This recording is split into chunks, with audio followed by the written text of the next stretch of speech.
Biz Casual ASMR. Tonight I'm going to be reading some philosophy for you, specifically from Plato's The Republic. This will put you to sleep. I promise. It put me to sleep plenty of times in college, but I really like this passage, and if you're interested in philosophy, I think you'll like it too, or you'll recognize it. And if you are not a huge fan of philosophy, just listen and you'll go to sleep. I promise. On a side note, this channel blew up way faster than I was expecting it to. I really like talking to you all. If you could leave comments, likes and subs are nice and all, but I really like the comments. I like being able to talk with you all. So leave them down below. Yeah, let's get started. So for those of you that have gotten lucky enough to not have to read Plato's The Republic, it is set in a structure of conversation with a man named Socrates. Whether this is the actual Socrates or not, we don't know. So yeah, I'm going to be reading the part, the good as ultimate object of knowledge. In this printed version, it's page 226. This was printed by Penguin Classics. Here we go. The good as ultimate object of knowledge. Plato proceeds to the education of the philosopher, with which the rest of this part and the whole of the next part are concerned. He begins with a reminder of the qualities of character, which to the philosopher must have, and goes on to emphasize that those qualities must be based on knowledge, ultimately on knowledge for the good, which for him means, as this passage makes clear, the form of good.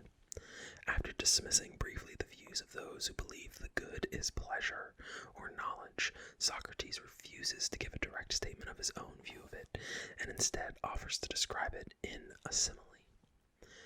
Well then, that part of our job is done, and it's not been easy.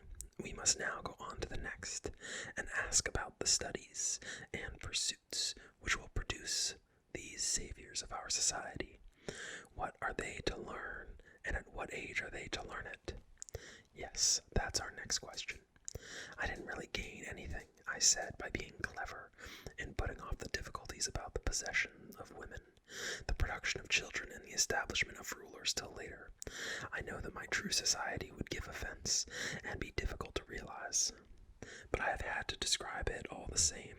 I've dealt with the business about women and children, and now I've got to start again on the rulers. You'll remember that we said they must love their country and be tested both in pleasure and pain to ensure that their loyalty remained unshaken by pain or fear or any other vicissitude. Those who failed the test were to be rejected, but those who emerged unscathed, like gold tried in the fire, were to be established as rulers and given the honors and rewards both in life and after death. This is roughly what we said, but we were afraid of stirring up the problems we are now facing, and our argument evaded the issue and tried to get by without being seen. Yes, I remember, he said. You know, I hesitated before to say the rash things I've said, I replied. But now let me be brave and say that our guardians, in the fullest sense, must be philosophers. So be it. Think how few of them there are likely to be. The elements in the character which we said they must have don't usually combine into a whole, but are normally found separately. What do you mean? Readiness to learn and remember, quickness and keenness of mind, and the qualities that go with them, and enterprise and breadth of vision aren't usually combined with readiness to live an orderly, quiet, and steady life. Their keenness makes such temperaments very unpredictable and quite devoid of steadiness. True.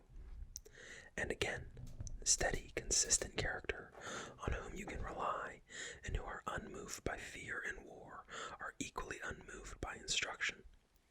Their immobility amounts, indeed, to numbness, and faced with anything that demands intellectual effort, they yawn and sink into slumber. That's all quite true, but we demand a full and fair share of both sets of qualities for anyone who is to be given the highest form of education and any share of office or authority. And rightly. So the character we want will be a rare occurrence. It will. And we we must not only test it in the pains and fears and pleasures but we have already described, but also try it out in a series of intellectual studies, which we omitted before, to see if it has the endurance to pursue the highest forms of knowledge without flinching as others flinch in physical trials. A fair test, but what, he asked, are the highest forms of knowledge? You remember, I answered, that we distinguished 3 elements in the mind, and that we went on to deal with justice, self-control, courage, and wisdom. If I didn't remember that, he said, I shouldn't have any claim to hear the rest of the argument. Sorry. Then do you remember what we said just before we dealt with these subjects? What? We said that a really clear view of them could only be got by making a detour for the purpose, though we could give some indication on the basis of our earlier argument. You said that was good enough, and so our subsequent descriptions fell short. In my view, of real precision, whether it was precise enough for you, is for you to say. I thought you gave us fair measure, and so, I think, did the others. My dear Adamantus, in matters like this, nothing is fair. Measure that falls short of the truth in any respect, I replied. You can't use the imperfect as a measure of anything, though people are sometimes content with it and don't want to look further. Yes, but it's usually because they're too lazy. A most undesirable quality in a guardian of state and laws. A fair comment. Then he must take the longer way around, I said, and must work as hard at his intellectual training as at his physical otherwise. As we've just said, he will never finally reach the highest form of knowledge, which should be peculiarly his own. The highest, he asked, but is there anything higher than justice and the other qualities we discussed? There is, I said, and we ought not to be content with the sight of a mere sketch, even of these qualities, or fail to complete the picture in detail, for it would be absurd, would it not, to devote all our energies to securing the greatest possible precision and clarity in matters of little consequence, and not to demand the highest precision in the most important thing of all. Quite absurd, he agreed, but you can hardly expect to escape cross-questioning about what you call the highest form of knowledge and its object. I don't expect to escape from you, I returned. Ask your questions, though you've heard about it often enough, and either don't understand for the moment or else are deliberately giving me trouble by your persistence. I suspect it's the latter, because you have certainly often been told that the highest form of knowledge is knowledge of the form of the good, from which things that are just and so on derive their usefulness and value. You know pretty well that that's what I have to say, and that I'm going to add that our knowledge of it's inadequate, and that if we are ignorant of it, the rest of our knowledge, however perfect, can be of no benefit to us, just as it's no use possessing anything if you can't get any good out of it. Or do you think there's any point in possessing anything if it's no good? Is there any point in having all other forms of knowledge without that of the good, and so lacking knowledge about what is good and valuable? I certainly don't think there is. And you know, of course, that most ordinary people think that pleasure is the good, while the most sophisticated think it is knowledgeable. Yes, but those who hold this latter view can't tell us what knowledge they mean, but are compelled in the end to say they mean knowledge of the good, which is quite absurd, an absurdity they can't avoid if, after criticizing us for not knowing the good, they then turn around and talk to us as if we did not know it, for they say it is knowledge of the good, as if we understood what they meant when they uttered the word good. That's perfectly true. Then what about those who define good as pleasure? Is their confusion any less? Aren't they compelled to admit that there are bad pleasures? Of course there are. And they thus find themselves admitting that the same thing are both good and bad, don't they? Yes. So it's obvious that the subject is highly controversial. It is indeed. Well then, isn't it obvious too that when it's a matter of justice or value, many people prefer the appearance to the reality, whether it is a matter of possession and action or of reputation, but that no one is satisfied to have something that only appears to be good, but one on something that really is and has no use here for appearances. Absolutely true. The good, then, is the end of all endeavor, the object on which every heart is set, whose existence it defines, though it finds it difficult to grasp just what it is, and because it can't handle it with the same assurances as many other things, it misses any value those other things have. Can we possibly agree that the best of our citizens, to whom we are going to entrust everything, should be in the dark about something so important a subject? It's the last thing we can admit. At any rate, a man will not be a very useful guardian of what is right and valuable if he does not know in what their goodness consists, and I suspect that until he does, no one can know them adequately. Your suspicions are well founded. So our society will be properly regulated only if it is in the charge of a guardian who has this knowledge. That must be so, he said. But what about you, Socrates? Do you think that the good is knowledge or pleasure, or do you think it's something else? What a man, I exclaimed. It's been obvious for some time that you wouldn't be satisfied with other people's opinions. But I don't think it's right, Socrates, he protested. For you to be able to tell us other people's opinions but not your own, when you've given so much time to the subject. Yes, but do you think it's right for a man to talk as if he knows what he does not? He has no right to talk as if he knew, but he should be prepared to say what it is that he thinks. Well, I said, haven't you noticed that opinion without knowledge is a poor thing? At the best it is blind. Isn't anyone who holds a true opinion without understanding like a blind man on the right road? Yes. Then do you want a poor, blind, halting display from me when you can get splendidly clear accounts from other people? Now, for goodness sake, don't give up when you're just at the finish, Socrates, begged Glaucon. We shall be quite satisfied if you give an account of the goods similar to that you gave of justice and self-control and the rest. And so shall I too, my dear chap, I replied. But I'm afraid it's beyond me, and if I try, I shall only make a fool of myself and be laughed at. So please let us give up asking for the present what the good is in itself. I'm afraid that to reach what I think would be a satisfactory answer is beyond the range of our present inquiry. But I will tell you, if you like, about something which seems to me to be a child of the good and to resemble it very closely, or would you rather I didn't? Tell us about the child, and you can owe us your account of the parent, he said. It's a debt I wish I could pay back to you in full, instead of only paying interest on the loan, I replied. But for the present you must accept my description of the child of the good as interest. But take care I don't inadvertently cheat you by forging my account of the interest due. We'll be careful as we can, he said. Go on. The simile of the sun. This simile compares the form of the good to the sun and may be set out in tabular forms as follows. I must first get your agreement to and remind you of something we have said earlier in our discussion, and indeed on many other occasions.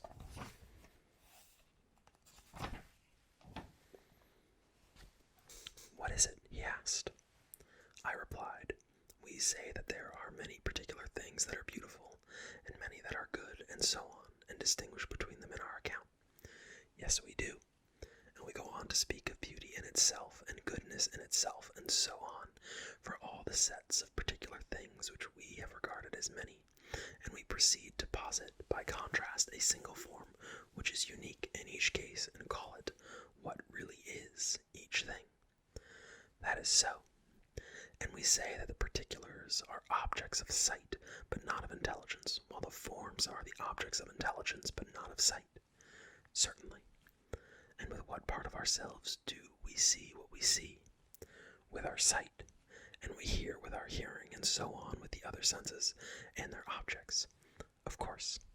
Then have you noticed, I asked, how extremely lavish the designer of our senses was when he gave us the faculty of sight and made objects visible? I can't say I have. Then look, do you hear and sound?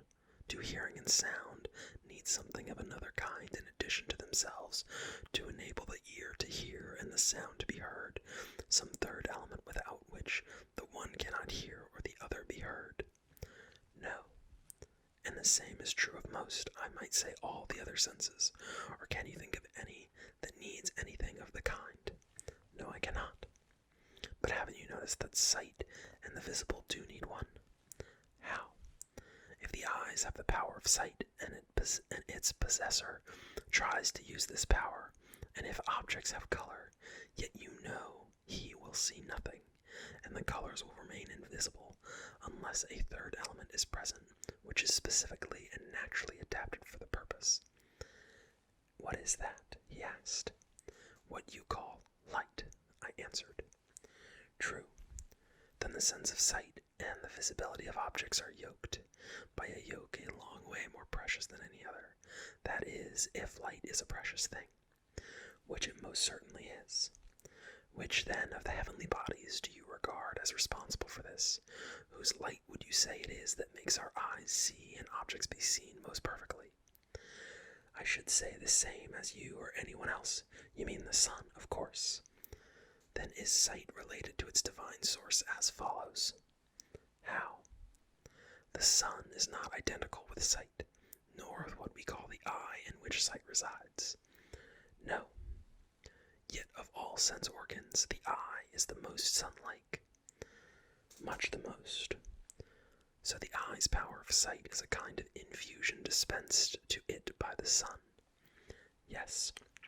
Then, moreover, though the sun is not itself sight, it is the cause of sight, and is seen by the sight it causes. That is so. Well, that is what I called the child of the good, I said. The good has begotten it in its own likeness, and it bears the same relation to sight and visible objects in the visible realm that the good bears to intelligence, and intelligible objects in the intelligible realm. Will you explain that a bit further? He asked. You know that when we turn our eyes to objects whose colors are no longer illuminated by daylight, but only by moonlight or starlight, they see dimly and appear to be almost blind, as if they had no clear vision. Yes. But when we turn them on things on which the sun is shining, then they see clearly and obviously have vision. Certainly. Apply the analogy to the mind. When the mind is fixed on objects illuminated by truth and reality, it understands and knows them, and its possession of intelligence is evident. But when it is fixed on the twilight world of change and decay, it can only form opinions. Its vision is confused and its opinions shifting, and it seems to lack intelligence. That is true. Then what gives the objects of knowledge their truth, and the knower's mind the power of knowing, is the form of the good.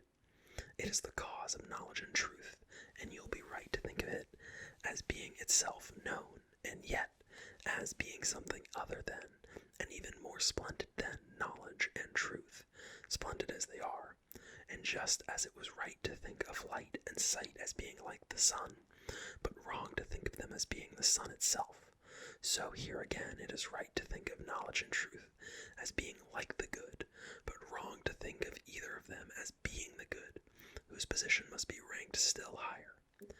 You are making it something of remarkable splendor if it is the source of knowledge and truth, and yet itself more splendid than they are.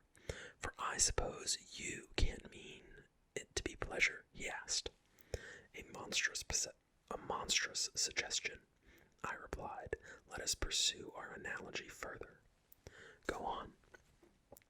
The sun, I think you will agree, not only makes the things we see visible, but causes the processes of generation, growth, and nourishment without itself being such a process. True. The good, therefore, may be said to be the source of not only of the intelligibility of the objects of knowledge, but also of their being and reality. Yet it is not itself that reality, but is beyond it and superior to it in dignity and power. It really must be miraculously transcendent, remarked Glaucon to the general amusement. Now don't blame me, I protested. It was you who made me say what I thought about it. Yes, and please go on. At any rate, finish off the analogy with the sun if you haven't finished it. I've not nearly finished it. Then go on, and don't leave anything out. I'm afraid I must leave a lot out, I said, but I'll do my best to get in everything I can in present circumstances. Yes, please do.